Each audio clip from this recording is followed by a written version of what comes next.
Okay, so welcome everyone. I'm so glad that you're able to join Wendy and I.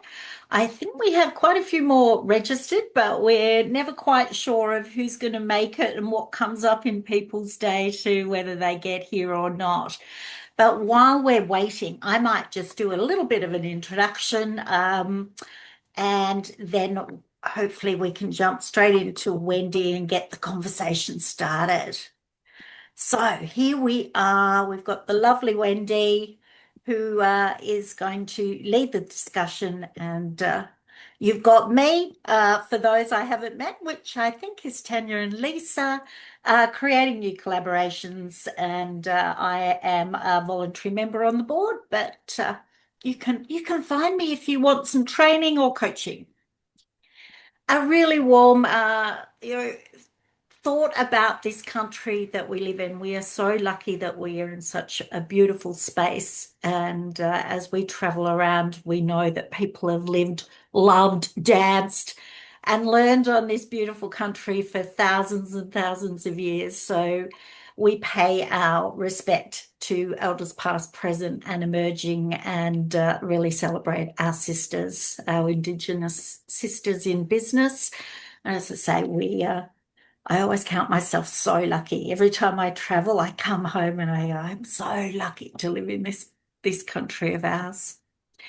Just a quick mention of our partners who support us, LG Accounting, who look after the books, Three Drop Wines, which set us up for a beautiful event not very long ago in Melbourne, which was fabulous. My Vita, always our spiritual leader, Fire Up Coaching. Caught up with Kath yesterday, a great place to be if you're looking to get a coaching qualification. Intact Teams with Jess and the Agency of Women, which Wendy is here with us. Who is the BWA community? We take in all people doing all things. It's owners, it's leaders, it's emerging leaders, it's people on boards and C-suites. And it's all about everybody helping everybody else, looking at our values, inclusion and diversity. And I think that's what BWI does so very, very well. A lot of organizations talk that, but I believe that we live that. And it's certainly been a wonderful place for me over about 5 years now. Courage and honesty. So we really like to have meaningful conversation, collaboration, come to discussions like today with an open mind and looking to listen and learn from others and bringing some positive energy and optimism for the future with us. Not going to go through events. They are all on the website, and we have such a fabulous calendar of events happening next year. Really exciting. Jump on the website, have a look. All sorts of learning, discussions, and people sharing the wealth of knowledge that is part of BWA. Two retreats coming up for next year. I missed this year and I had severe FOMO. So I am locked in to go to Mount Lofty, and I hope that some of you can come along. This is in Adelaide. Then we will have a second retreat that is in Ubud, Bali, where they had this year's retreat. Fabulous learning, taking time out to really think about what leadership is for you and how you can move forward most effectively, and getting enjoyment and coming from a really centered space. So I'm so looking forward to that. And then we have our conscious conversation parameters. Really, this is settling, how we can communicate and how we work together, which is really going Chatham House rules. We can have conversations. Conversations are recorded and they go to those that are part of the conversation. We like to be here, present, grounded, and just fully here. Make sure that the time you spend with us is valuable to you and that you get the best out of that. Respecting each other's reality. We all have different views of the world, and that was what makes the world such a beautiful place, I think, because there's so much to learn from so many different viewpoints. We love to do radical listening, and it's really about hearing what somebody's saying. And if you don't understand, ask a question. Seek to understand what that person's viewpoint is and what you can take away in learning from that. And the last one there is speak in the I tense, and I'm a work in progress. I often say that I train, so I'm always saying we to be inclusive of the people in my training room, and then I have to change my thought process when I'm coming to a conversation to talk about I in my experience and what I'm living. And that's what we want you to do is share lived experience, real conversation, and make sure that we all get to walk away with something new. First event will be 29th of June. Oh, January. Try that again. And I'm going to jump out of there and we will jump into, I'll pass across to you, Wendy. You can let me know, do you want slides immediately? You direct me and I will play along. We don't have to have slides immediately, but thank you all for being here and making the time. How, like, hands up for a minute, just like how crazy has the end of year been for you? So making this time for ourselves is also like well done. So you can give yourself a big rap on the shoulder for bringing yourself to a place where the whole point of being here is just to be able to dive into it, the deeper well within ourselves and nourish ourselves from within. So I just, is everyone familiar with the grounding processes about what the point is, about just arriving? Lisa, is that known to you with a nod? Yeah. Yeah, okay. All right. Well then let's enjoy this one. See where we go. Just relax.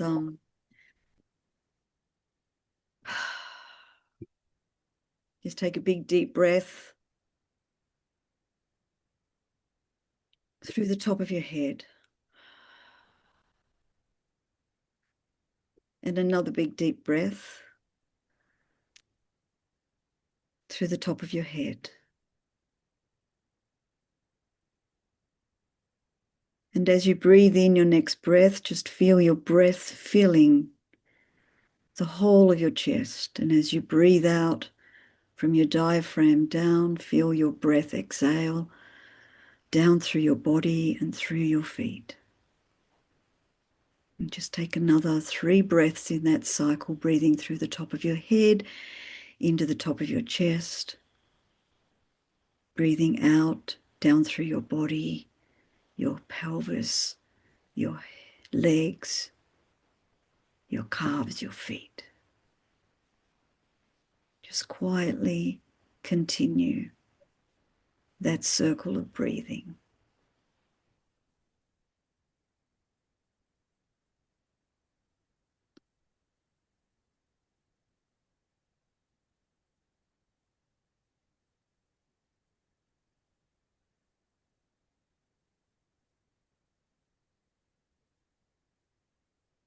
And as you continue that flow of breathing, just imagine breathing in through the top of your head, a flow of warmth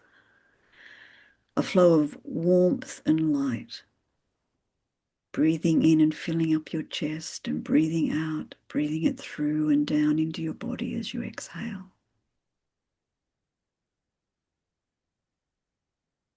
And just do 3 rounds of that breathing, bringing in the warmth, the light.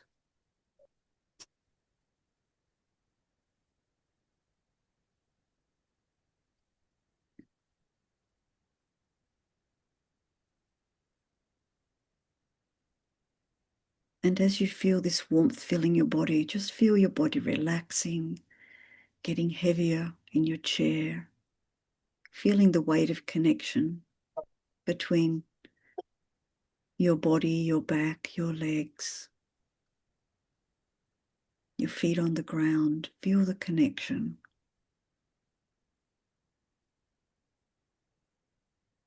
Keep breathing in the warmth, breathing out relaxation.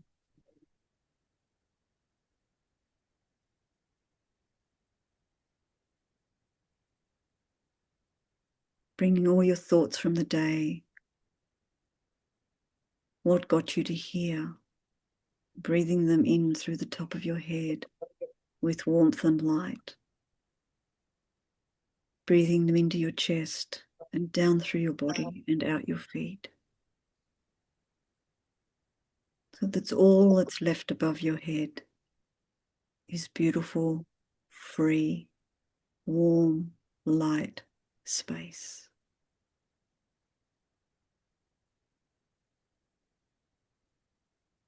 And just imagine now bringing that warm, light, free space. Breathe it into your body, into your chest. And let it flow right throughout your body, down your shoulders, your arms, your hands, your torso, your abdomen, your pelvis, your legs, your feet, your toes.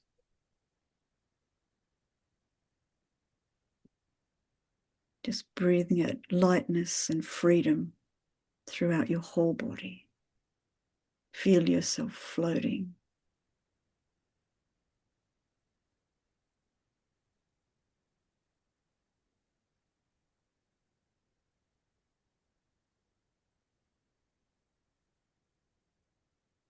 And just feel yourself floating and feel yourself in your next breath. Draw yourself gently down into your body, into the feeling of weight connected with the chair, your feet on the ground, and gently open your space and come out of your eyes.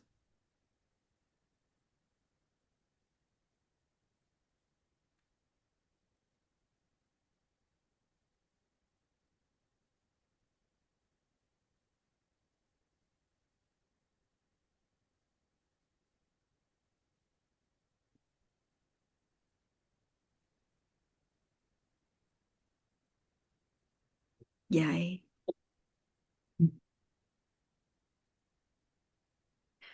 Quick round. Who'd like to kick the ball starting? Just how are you? Where are you landing? How's your week been? Just take a minute. I have had a fabulous week thus far. I had a weekend away with girls that I nursed with some 40 years ago. That's a bit scary. But just that beautiful connection of taking time out from really far and wide. You know, we're all in Melbourne, but scattered wide, and we only get together once every little while. So it was just a beautiful way to start the day, and then join Kath from Fire Up for a coaching session yesterday and a lunch with her alumni, which so my cup is full. And here I get to be here as well. So thank you, Wendy. Yay. Who would you like to pass to, Pass Terry? over to Sada.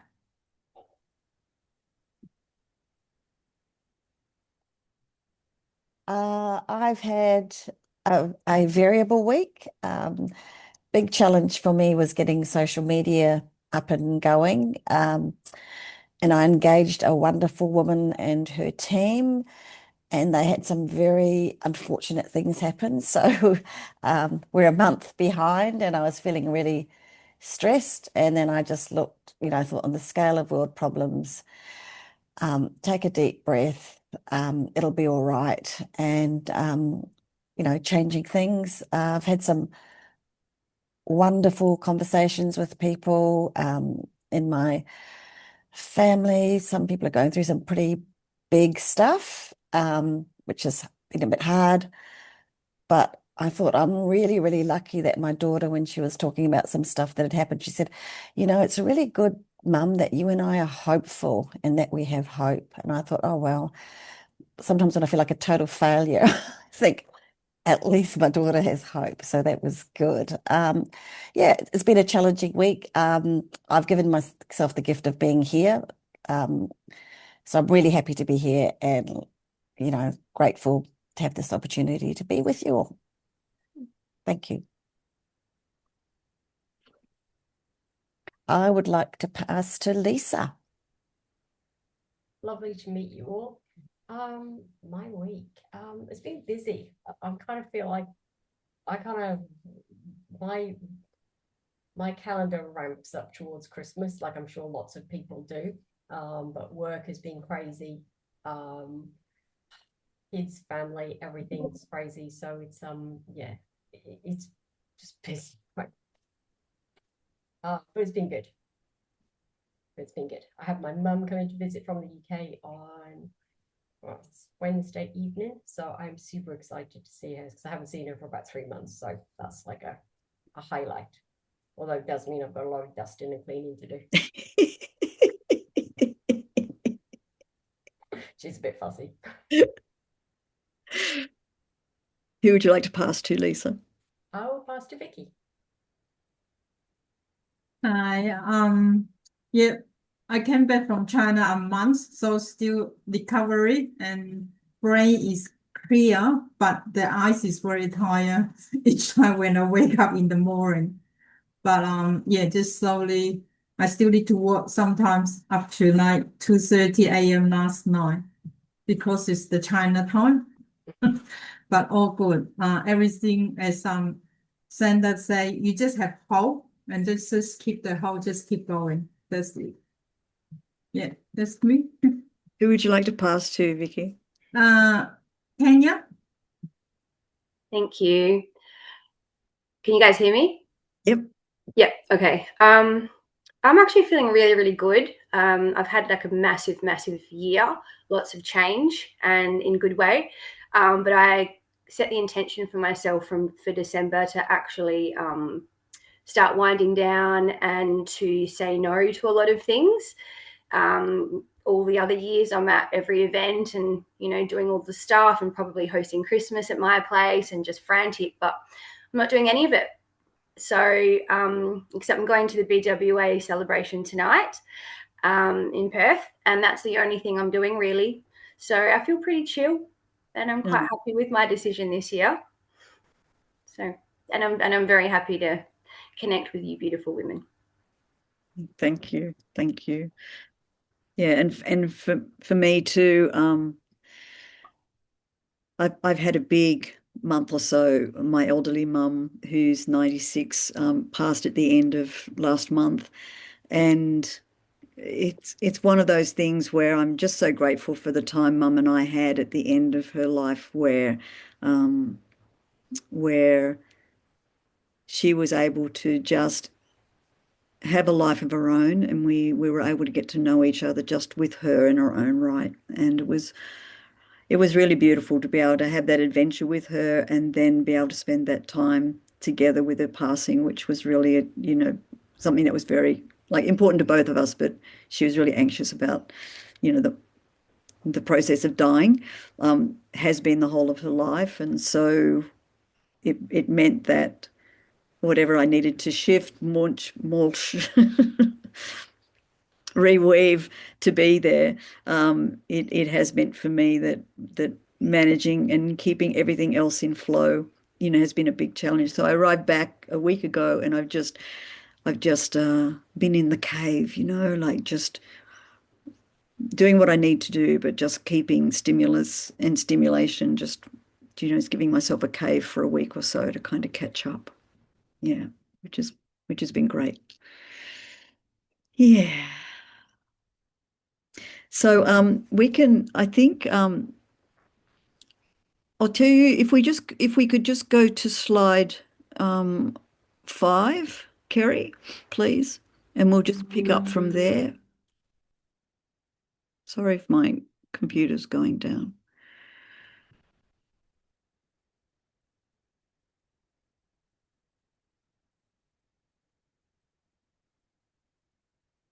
Yeah. So this is just the general mood for today is just to go on this journey together. We'll have a bit of a breakout session and catch up with one another and just share and harvest out of that.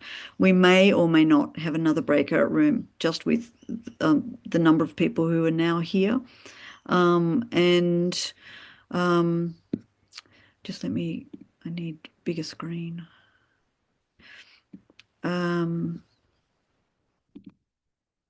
Oh, I lost the screen.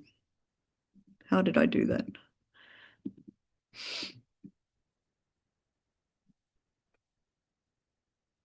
Thanks, sorry. clicked the wrong button. Yeah, and just do a bit of a group reflection and takeaway, and then we'll be having these next year. But part of the process for this year has been having these change leadership, like cafe conversations, as a way to start looking at how this might work to be able to gather and grow this space because of the understanding and that going on to that next slide, Kerry, thank you. That Business Women Australia is, reorientating its focus now to bring what it's always been doing in the background, which has really been about, the developing the inner capacities and those human capacities have been always part of Business Women Australia. It's bringing those round to the front now, and the alignment that Business Women Australia is doing with the Sustainable Development Goals and incorporating the inner development goals into like everything that we're doing and bringing. And it's not necessarily as a subject to discuss and talk like to talk about explicitly, but just in the backdrop. And so that's why I'm including this here, is just to put this here to the next slide. Thank you. So that, in your own time, you can go to the Inner Development Goals website to see what we're about is just bringing the power of inner development to all the global challenges faced by humanity. You can go to the next slide, Kerry. That the basis and research behind it, if you just look at the list of those who have been participating and driving the research, that it's a very credible and well-researched framework and movement. To the next one. I tried to shorten this up as much as possible. This is just for credibility, just who our founding partners are, institutional partners and collaborating partners to date. Next slide. And this is the updated guide now for inner development that was launched at the summit this year in Stockholm, which the IDG movement is a living. It's a process that is continuing to be updating and evolving as we discover and learn more about inner development. So it's made up of 5 domains, and all, in each of those domains makes up 25 skills that are part of how we can reflect and look at understanding that none of this guide is nothing more than what we're doing already, that we already have agency in all of these skill areas. It just provides a point of reflection to see where we might be able to strengthen those capacities that we already have, so that we are even more equipped and more resilient to be able to grow and become all of who we can be in life, and delivering the impact that we're bringing to the world, sustaining ourselves and others. Thanks, Kerry. Okie dokie. So we can, probably just go back one. Thank you. And I just thought we'd start out with a breakout room just to go have a discussion, and we could just go into groups of 2, Kerry, because there's 6 of us, so that's a nice even number. And I just thought that the question to go to today to kick things off is what you've learned about yourself this year. And that we'll aim for 10 minutes, but we may go for a bit longer. But just make sure that at least having 5 minutes each, and then time just to have a general explore like after that. So if we want to jump into those, tell me when you've set those rooms up. I've put the question in the chat. It's just what you've learned about yourself this year. And we'll see you when you come out.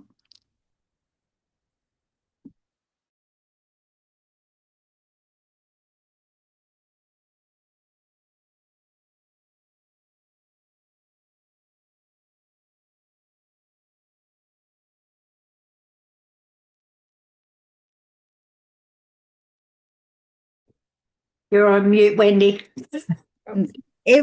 Like, I don't know why it automatically does that. Like, I'm muted before I come in. Yeah. So I just want to invite everyone to share something about, what insights they had about what they've learned about themselves this year, what's been important about that.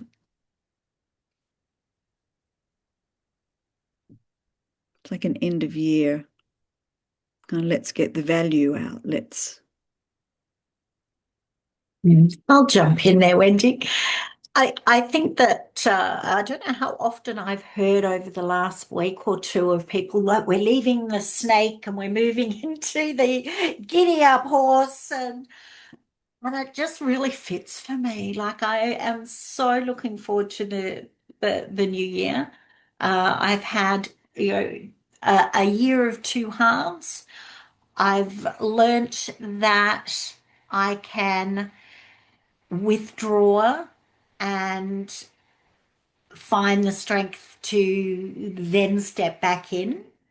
Um, and that it's, to just be really grateful, to tell you the truth, of the people around me that have supported that and who have given me space to take a breath. And I'm really excited about I said yesterday, this coaching thing, my word for 2026 is giddy up. And here I come. And so I'm really excited for the new year and to go in there with what I like to think is my general demeanor of optimism and excitement, but that's been lacking somewhat as we've gone through this year, but excited for the new one. So that's me.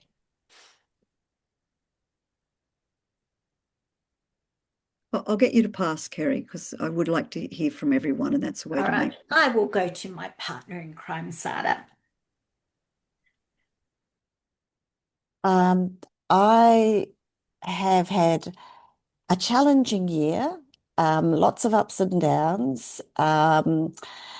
And what I noticed this year is that despite it all, I'm still keen to learn, and I need to learn. I feel like I need more. I've got so much to learn. And I'm still hopeful despite all I've had some real sadness and real challenges. And I believe in science and I believe in love, and I think they can both coexist. And I'm kind of looking forward to next year as well. It's been a wild ride this year, if I have to say, and I'm still on the horse. And yeah, I'm grateful, really grateful to live in Sydney, to be frank, because some of the stuff that's happened in the world, I who don't get down that easily have been down a few times this year. And yeah, I've had a few people who I loved leave this mortal coil, and I just go, that's part of life too. So I'm optimistic and hopeful. A bit tired, but optimistic and hopeful. And I'm going to practice what I preach and look after my body, which I haven't been doing. Sorry. Thanks. And I'd like to pass to Vicky. Hello. I learned this year is have faith, because so in front so much road you can go, and then I just, as I talk to Tanya, just more calm and then watch and which road I should go. But I just, whatever come in, I deal with it. If it doesn't work, and then I slowly turn around and open the other road. So I think for me, it's the face to whatever come in and difficult or good, and I don't too excited, I don't too down, but just calm my own mind to every day, just like Wendy doing for us, just calm and meditation, and just be day by day, just appreciate today and do what I need to do today. Lisa. So for me, what I learned this year, I learned this year that I can do a huge, I said to Wendy, I can do so much when I'm on autopilot. I've also had a pretty challenging year this year. So I'm looking forward to resetting in 2026 and getting a bit more balance. So yeah, it's been, yeah, I feel like if I'm on a horse, I've got a very bruised bottom. So I'm just wanting to get off the horse. So yeah. Oh.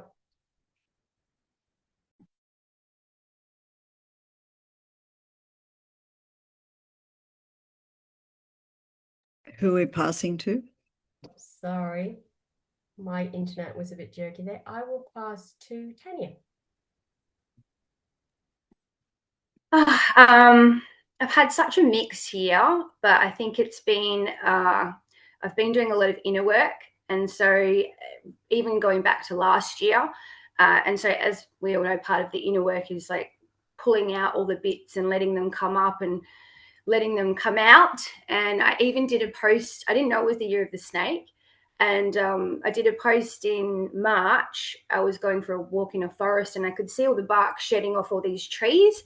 And I did a post about how I felt that was me shedding my layers of skin. And then I just recently found out it was the year of the snake. So I was laughing. But I've learned to really slow down. And I was saying to Vicky, I think I've been successful in rewiring quite a lot of that hard set wire in my brain about having to go, and redefining what success means to me with the bigger picture. And I've really been embodying that. And I think the biggest thing I've learned is I can do that, and I can stop, and it's okay. And this is probably the first time in my professional life that I've been able to do that. So I can't wait for next year, because I'll let that vibe go forward, and then I think good things will come.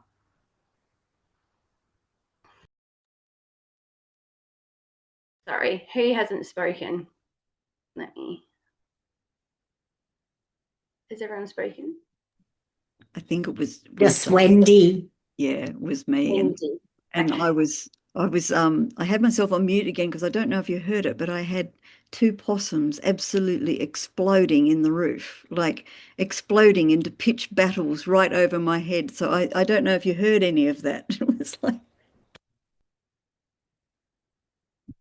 like the choice of moment. Yeah. So I have to do something about the possums in the roof. So for me, I was sharing with Lisa, for me, that this year is, out of all the experimentation over the decades of how important the inner driving the outer is, and then how much pushback there's been, non-stop pushback until very recently. And it's like academia, science, neurology is kind of all caught up with the uh, providing the evidence base now that kind of takes the woohoo out of talking about it, and bringing it up in the moment when things are happening, rather than as an afterthought. And how can we build it into what we're doing? And one of the things in, like, where I think the opportunity to kind of take, so for me this year, has really, it has felt like for me that the world, and that the lived experience and value and synthesizing that I've been working on to bring is kind of meeting the moment. And so for me, I'm just feeling so confident about the where the inner lives in terms of everything we experience in life, and actually everything that's happening in the world. And so I guess the thing that we can't hear enough about is about mindset. And what would be great to just jump around the room for a minute, and just like just share with me, like, what it is that how you define mindset for yourself.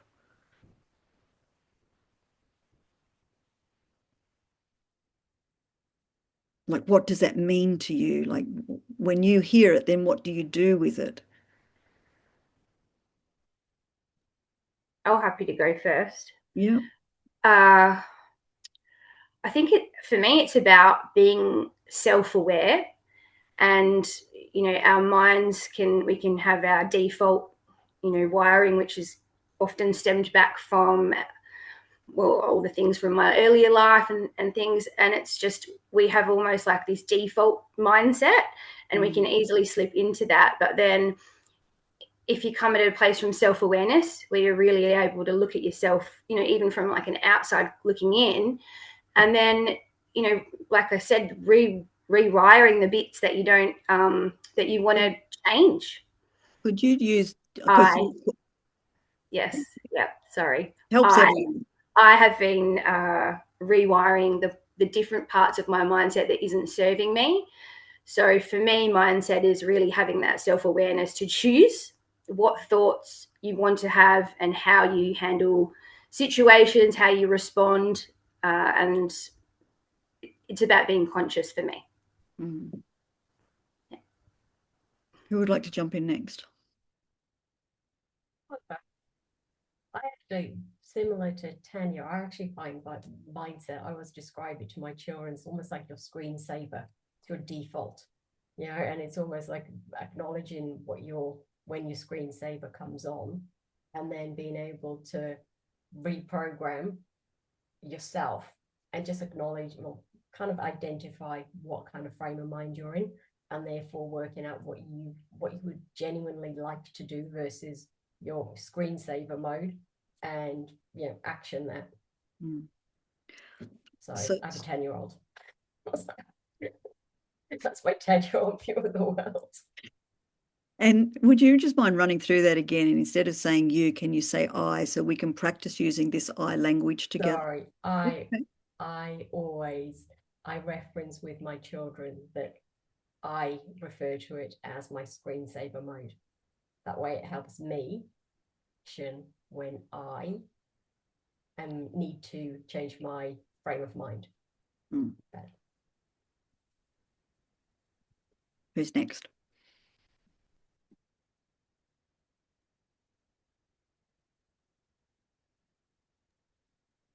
Happy to jump in there. So mindset for me is when I stop and look out in wonder, really, but in curiosity of what I can learn from the people around me and the situations around me.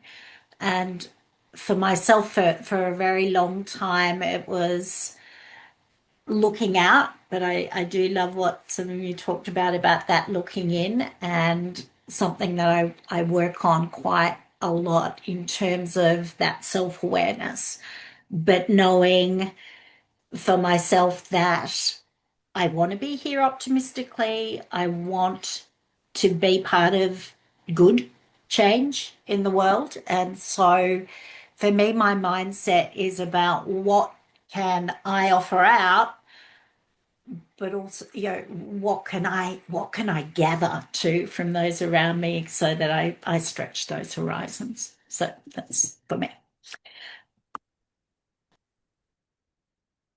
Who's jumping in next? For me, mindset is being mindful and being aware of how I present myself in the world and how I interpret what's happening around me. And I'm aware that there's quite a few different paradigms about mindset, and I have sort of questioned some of them. But this year I still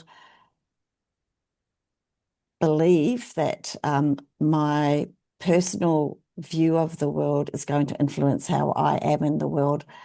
And I'm trying my hardest to remain optimistic, hopeful, and kind and loving. And I really do believe in science. So I do know that there are facts, and I'm not going to be scared about my point of view. It's just as valid as somebody else's. But that's my mindset, is awareness, basically. Thank you. What about you, Vicky? My mindset I see is because one thing happened, you can see this angle and you can see other angle. You can have 360 angle to see one thing happen. Can you use the I language? I see the mindset is see how you see which angle of what happened. So that's the mindset for me. Thank you. So where did it come from? This is a general question now. This is a free for all. Let's go. Where did it come from? Where did your mindset come from? How did you get this mindset, this thing that you're talking about? I think for starters, my mindset comes from, for those that are around me. So I mirror what I saw as a child until I get to the point where I can say, well, gee, don't really like that. maybe there's something different here. And so then I can consciously go. But I feel like where I was, 10 years ago, 20 years ago, every step as you come through, and I find that I really, it changes as I go. And the more I work in this self awareness place, and where I'm looking to, as an educator, I go out, but I also walk out of any room I'm in with so much more than I walk in with. So it's being open to that, but it's a conscious thought, I think, for me to make that change. Otherwise, that for years, just I sat and just went with the knee-jerk reaction rather than saying, well, how do I want to actually show up and how do I want to be? I'll go next. For me, I think a big part of my mindset has come from my values, which is a lot of that is stemmed from my childhood and my younger years, and obviously the environment that I was in.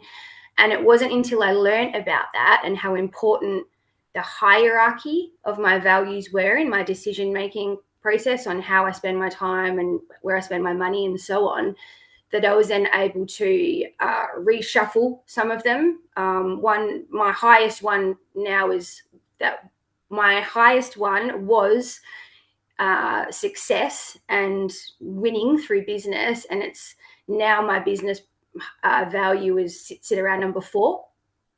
And so I did a lot of work to reshuffle, and then my behaviors and mindset mirroring to that reshuffling took quite a lot of effort. But it's now I feel like I'm living in alignment with my values, and then my mindset is in alignment with all of that. So it flows so much better, and it feels right. Everything feels so much more right. Thank you.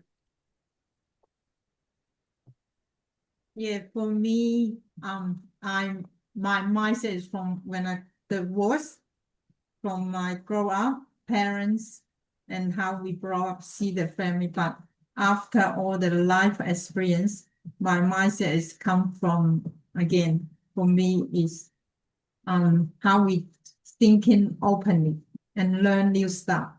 That's my mindset. Thank you.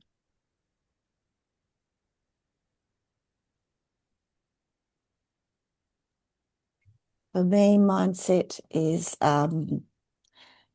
it's a weird word because I don't think it can be set all the time. I think it can be quite fluid. And my mindset was influenced again by my upbringing, the people I've interrelated with, the politics of the world. It's been influenced heavily by my experiences. And this might sound weird, but I think my mindset is really about being awake and conscious and choosing, instead of sort of sleepwalking through or default pattern walking through things that I have in the past. And I think my mindset has been influenced a lot by historical things. I think there are intergenerational influences. I am the sum of so many other things, but I'm also me. So it's for me, it's been learning which part of that monkey mind is mine and using it positively and gosh, it sounds wanky, but knowingly, like being mindful of my mindset and how I operate. Mm.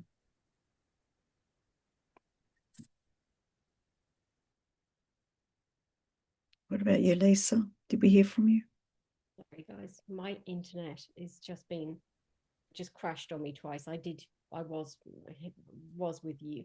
I think Could you turn your volume up a little bit, maybe? sorry. I don't know what's going on with my computer. Is that better? A little bit. I think for me personally, I think mindset is about learning more about myself and understanding myself and acknowledging different kind of behaviors and influences, and then working out what I'm going to do about that. So it's about understanding myself. Albeit I completely agree with everyone. Obviously it comes from your values and everything else around you, but I think acknowledging and learning about yourself, learning more about yourself and acknowledging that is probably the biggest thing for me personally. And I'm wondering what's in the room about why it takes so much effort to change your mindset. So what's your explanation to yourself about why it takes that effort? I would say because for me, it's unconscious most of the time. So how I think, and it's just by default, isn't it? I have been thinking the same way with my mindset for the biggest part of my life. And I haven't been aware of those thoughts and the impact that has on every aspect of my life. And to then be, for me, the process of them being able to be conscious with those thoughts, that's tough, isn't it? For me, it was, I didn't like some of those thoughts that I was having in certain mindsets around things.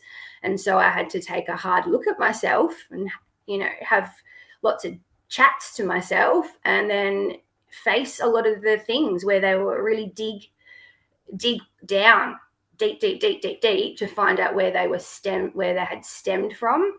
And so I think it was what Lisa was saying. The self-discovery process I've been through, and it's tough. I think that's the answer for me. It's tough. How do you know where to look in your self-examination? What is it that prompts you or stimulates you to look? I think for me, it was looking at my life and observing where certain things were at and how it felt in my body. And then I recognized that there were things that I wanted to change, and also understanding where I want to be in my life. And I'm a mum of 2 young girls, and I want to be a great role model. I also want to leave a legacy. I want to be at service to others. And in order to do that, I had to do the work. And I didn't do it on my own. I used various different people to help me throughout that. And it's an ongoing process. Thanks, Tanya. Someone else?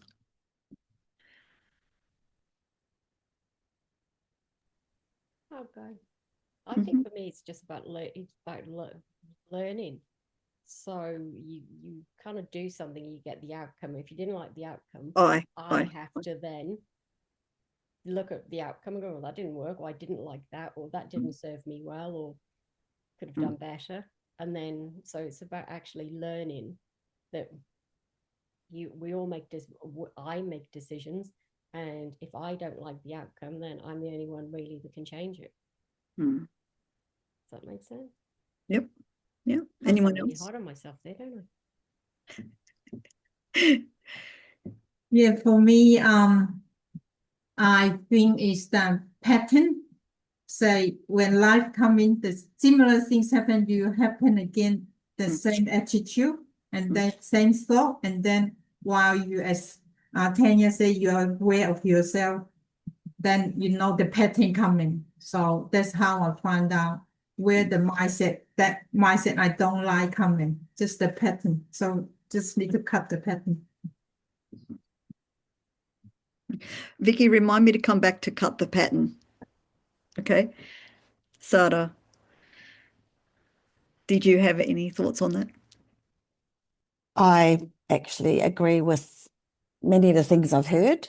And I think one of the things that influenced my mindset was the messages that I received from the world, through advertising, through newspapers, through my family, through my country of origin, from my family of origin, from my friends.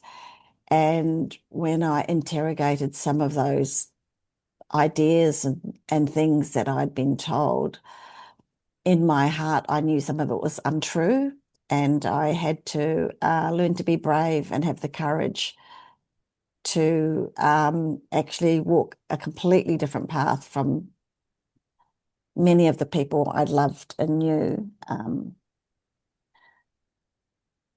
And I truly believe a lot of us are, and I said us, but I truly believe I am a product of not just myself, but the world around me. I'm a social being, and I can change, and the world around me can change, but sometimes I've realized that I am not enough. I feel I have to work with other people for the changes I want to see. So one of the ways for me that I help simplify the whole thing about mindset is because it doesn't really give any clear, like for me, the word mindset doesn't give a handle on, well, how do I hold on to that? How do I really work with that? So here's what I do for me is that I in the old days, we had film cameras, we had projectors, the projector light, if we went to the movies, the projector light ran through the film and the film was projected up onto the screen. So in this model of looking at mindset for me is that I'm the light in my life. I'm the source of everything that happens for me.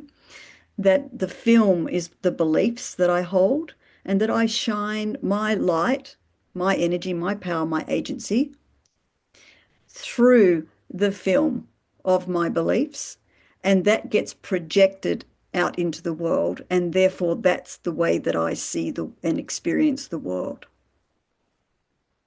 So the only reason for me to change anything internally is there's something happening out in the world that is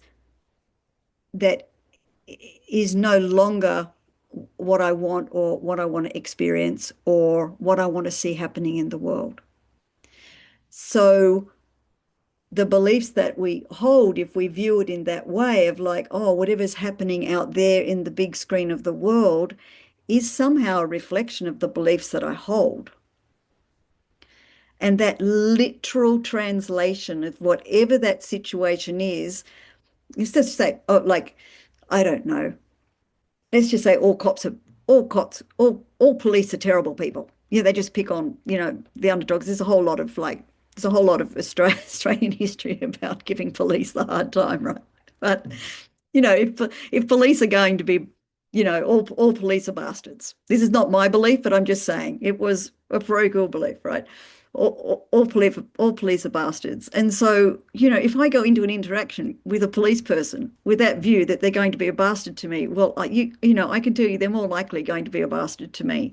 So the whole, what we bring with the beliefs, and part of the automaticity that happens with the beliefs is that out of our experience, out of what we've absorbed, out of our cultural environments, and even from the point of our temperaments that we're born with, that we are practicing acting out and through the beliefs that we hold the whole of our lives and embedding that neurologically.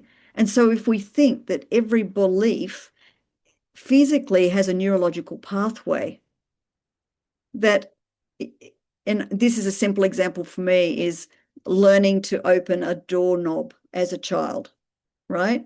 How do I get that knob? And I have to effort at that as a kid until I've kind of nailed it. But then now I can just walk through a door and not even think. I could be having 16 million conversations, a phone call, and telling someone to get the washing machine and open the door all at the same time, because that automaticity is there, because we have got this incredible subconscious system that helps automate what we've already known and learned, so we don't have to keep using energy or expending attention on things that are not important. So it's once we start exercising and realizing and having that recognition that, I want to grow and be all of who I can be as a human being, and the box I've so far created for myself is far smaller than the beautiful mansion I want to live in. So it's at that time of recognition where we're acknowledging what's happening in our lives. We're using the reality field as a feedback loop for our experience. Now, put 10 people in the same experience, same situation, they'll all be having a different experience. So whatever we're experiencing is our personal, individual way in which we're experiencing that. So the beauty then comes back to is, oh, well, even though we can feel like, oh, I don't feel like I've got control over like all the events and the circumstances and policies that are impacting my life, but how I'm experiencing them, I have complete agency over. In terms of that initial paying attention, you pointed to it, Tanya, that initial paying attention and is usually, have you noticed, it's to do with some discomfort that we might be feeling? Something just doesn't feel right, or something feels just damn awful. And then just point for a moment in your own body, just if you can grab a moment where you think where something awful, like a situation has happened and you're having a response to that situation that doesn't feel good. Can you just put your hand on your body? I'm not looking, but anywhere where you feel those kind of feelings live inside your body. What place in your body do they live?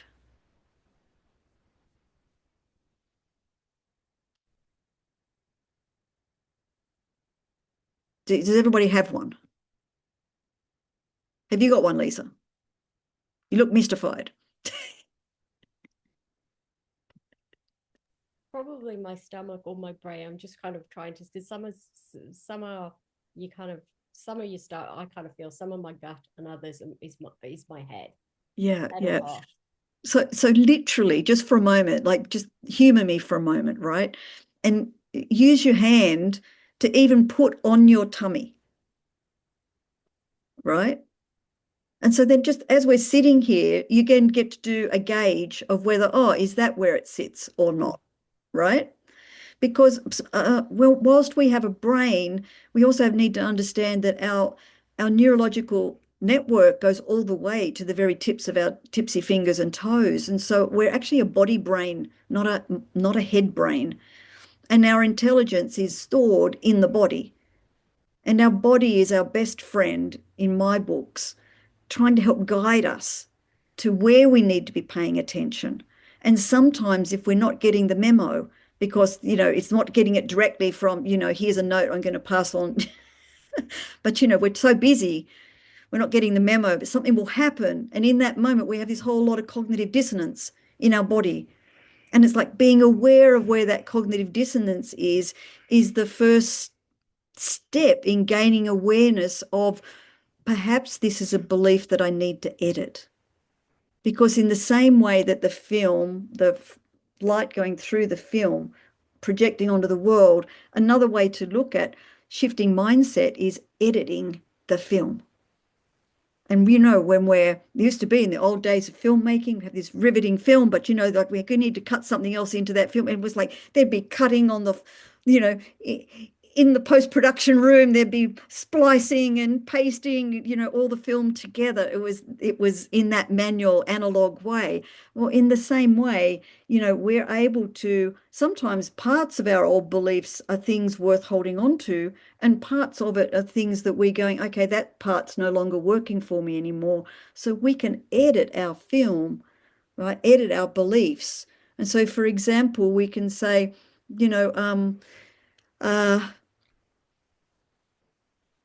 I really love sharing with other people, and I'm off, and I think but doing that makes me vulnerable. That's a two-part, right? Acknowledgement of two different, I like it and it makes me vulnerable. There's something about that. So how could I choose a belief? How could I edit that belief in a way that helps me construct a belief that I can start practicing? And going back to Vicky, the bit about cutting it off, is that one of the things about belief changing is that there is no way to cut it off. There is no way to cut off an old belief because it's got the automaticity in our neurology. And the way we laid it down was over time with repetitions until it became automatic. And so it follows that in order to grow out of it and into a new belief that we choose consciously, we also have to practice repetitions and putting it into practice. And this is the key, putting it into practice as if it's already true. So I now choose to believe I love sharing with people and I'm safe to do so. Now, that doesn't mean every interaction I have with someone is going to be accepted or it's going to come back to me, in a fantasy way. No, it means that if I do have an experience where it hasn't felt safe, where does the feeling of unsafe live? Come on, guys, where does it live? Inside ourselves. You're all on mute. I can't, how can we talk if you're all on mute? Thank you. No, it's a free for all here. I said it was a free for all. So, it's like, how do we exercise our new beliefs? Well, we have to, the fastest way to do that is act on them as if they're already true. And then when we're out there acting on that belief as if it's already true, and we don't get a new belief reinforcing experience, and we feel something about that, then that happens inside ourselves. And we have absolute agency about what happens inside ourselves and what we do with that. So the cognitive dissonance that we feel, why is that echoing?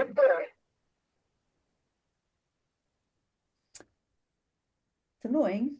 I'm going to look. If it's my phone, I'm going to turn it off. Sounds fine to me.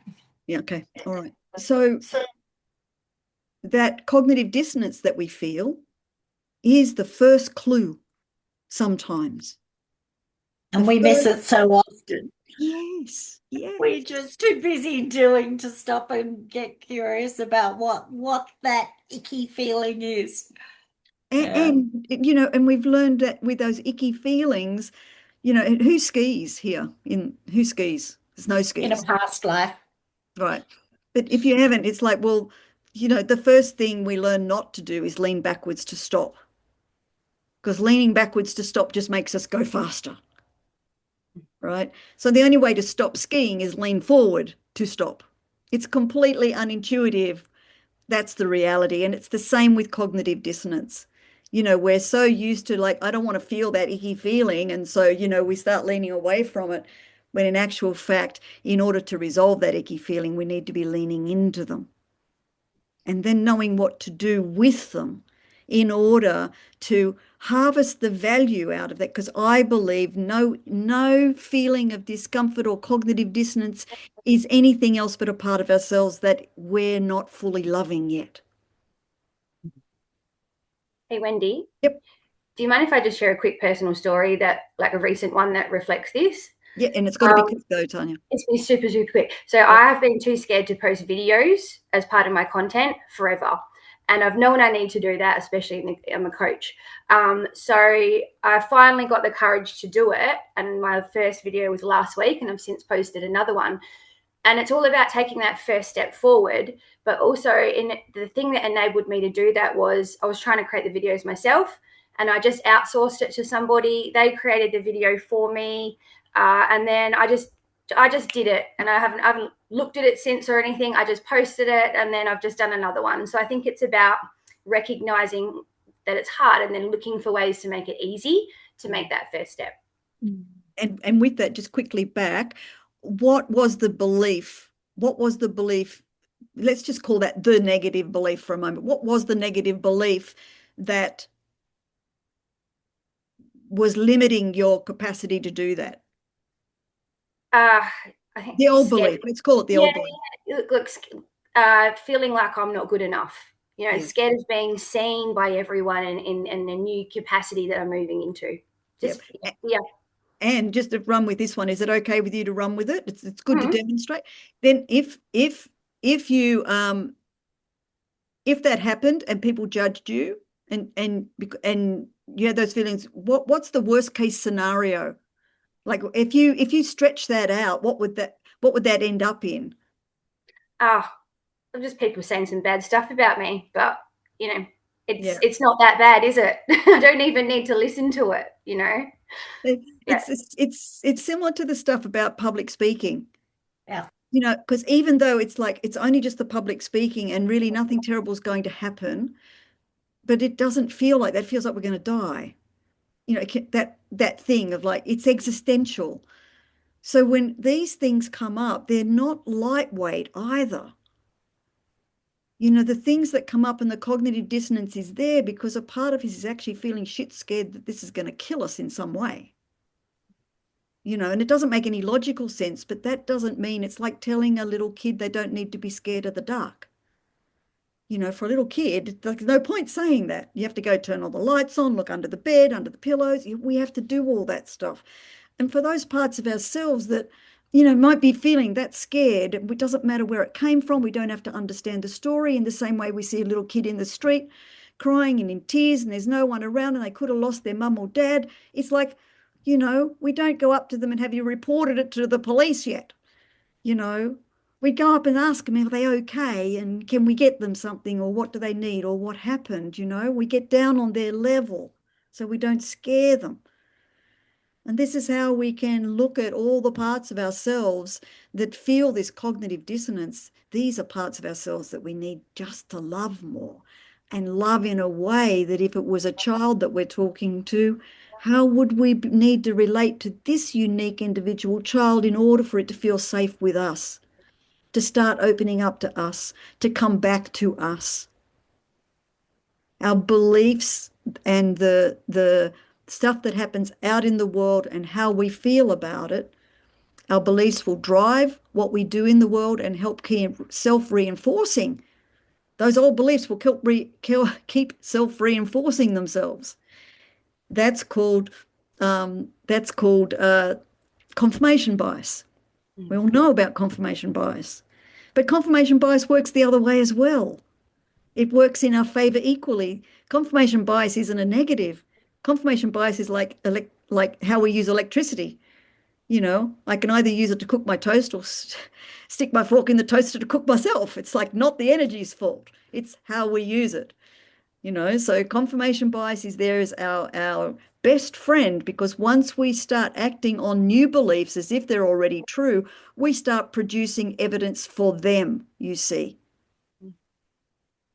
And this is how we can re-engineer our neurological pathways, use our neuroplasticity to be able to sift through what we're experiencing, acknowledge what's going on inside ourselves, make new choices, create new beliefs, architect, story write, however we want to do it, be the film director in your own life, right?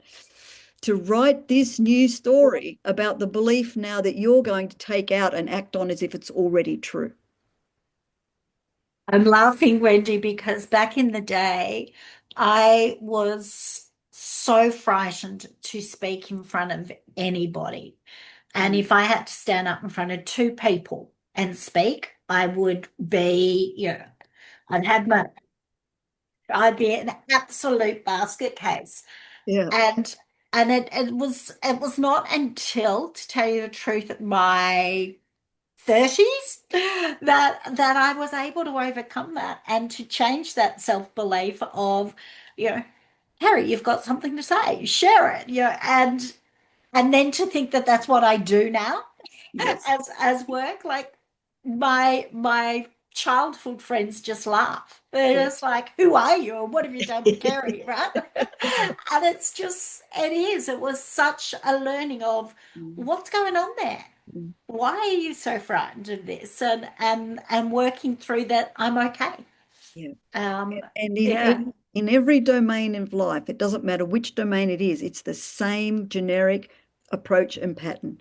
So even in Mm. the areas that's the hardest, feels the hardest, it's the same pattern. And so if we've had experience of changing, editing, modifying our beliefs and energizing new beliefs in one area, we are already experts at Mm. at editing old beliefs and generating new ones. We're already experts in it.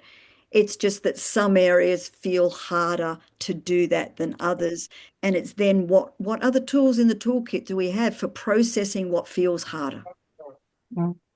There's areas that are easier for us to go through these processes of change and transformation. There are other areas that feel more challenging. Now, at the bottom of those most challenging areas are our biggest treasures. So we work up our muscles on the easy ones and then work our way backwards into the more challenging ones. Because why? Because that which is the biggest treasures at the bottom of the most difficult ones is because they're the most vulnerable parts of ourselves. And we are working up the muscles, the strength, and the trust building exercise for that most vulnerable part of ourselves to trust that we've got the ability and capability to look after it. So if we're The other throwing thing it, that's, sorry. oh, sorry, Wendy. If we're throwing a dart in life and in anywhere that we think that dart lands on, love being the peak experience of our lives that we most want to have, then this is the process and exercise that we can do over the life course to give us the best chance and possibility of sitting on that mountaintop at the end of our life with all the love that we want to have for ourselves and share in life, and practicing that every day. It's very lovely and beautiful to be with you all here. I'm sorry we're out of time. I wondered if we just do a quick round, and just the quick round is just like a few words to say, okay, what am I going to give myself next year now? Kick off, Kerry, go on. I'm going to give myself some and permission to get excited and jump back in there and try some new things and see what lands and what doesn't, and it's okay. And what are you going to give your heart, Kerry? What am I going to give my heart? Well, I am going to just take in the nature around me, Wendy. I've withdrawn it from that when I lost my pooch. I was like, oh, I can't go on my walks and I can't, so I'm gonna let myself get back out there on the river and such things and find that space to just be. So Yeah. I'll pass to Tanya. And I just want to add that in for this dimension. I'm not talking superficial. I mean, really, what are you going to give yourself as a self-loving thing this year coming? Yeah, time to sit and contemplate and create what I want to create. Thanks, Kerry. Yep. Who to? Tanya. I'm going to give myself, I know next year's I'm going to push and it's going to be busy, and there'll be elements of the high achiever coming out, but in a good way. So I'm going to give myself space. I really want to honor creating space where I can really be present with me in silence. And one of my words that keeps coming up for me is learning to stop. I find that tough. So I'm going to give that to myself next year. I'm going to space to stop. Yay. Who are you passing to, Tanya? Oh, I will pass to Lisa. Mute. You're mute. No, no, not mute. Just can't hear. Boundaries, which is kind of balances Carrie's and Tanya's, but it's an element of making sure that I create some time for me and not, and the family, and kind of compartmentalizing, creating some boundaries of time. Yay. Who to, Lise? We didn't hear. Vicky. Vicky. More time to the beach. I'm sitting here in the front computer too long, so just 20 minutes away, so I need to spend more time there. Sada? I'm going to give myself more love, and I'm going to do group exercise. Yay. Thank you all. Thank you so much for being here today and being here for yourselves. May I just share one slide with you? I have a request. Is that okay? Could you go to I think it's the last slide, Kerry.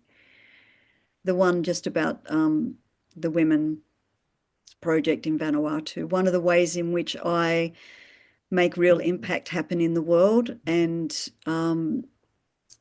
yeah, this one is and Business Women Australia is partnering and supporting this project that I'm working with the women of Vanuatu to bring. The women have decided that they don't want to wait for non-government organisations anymore for help. The progress is too slow, so they're setting up their own national grassroots women's organisation. And to do that, they need to reach all the women in Vanuatu across 65 remote islands. To do that is a logistical feat. No one has like telephones or emails or anything. It's definitely the coconut. The coconut telegraph is how things can move over there at the moment. The only differences that are being made are for women on the most accessible islands and the most accessible villages within those islands, and all the other women everywhere else are missing out. The women are still dying from postpartum hemorrhage prevention, obstructed labour. There are no social support systems. There's 60% of women report intimate partner violence, 60%. So these women are now ready, able. I've been working with them for 5 years. Mary Jack is an extraordinary leader. I'm a servant leader to Mary. I'm not the white woman coming over telling how to do things. I'm literally there, absolutely in service to Mary and her vision and the women. I've lived in the villages over there. I know the raw realities they face. And so if there's any way that you might wish to support, or the QR code is there. If there are gift vouchers you'd like to give family and friends and not sure what you'd like, but you'd like to have impact gifts, then please come back and talk to me because I'd like to arrange them. That's it. Thank you. Yeah. Oh, sorry. I'll send it. Okay, thanks. Yeah. Thank you. Cool. Yeah.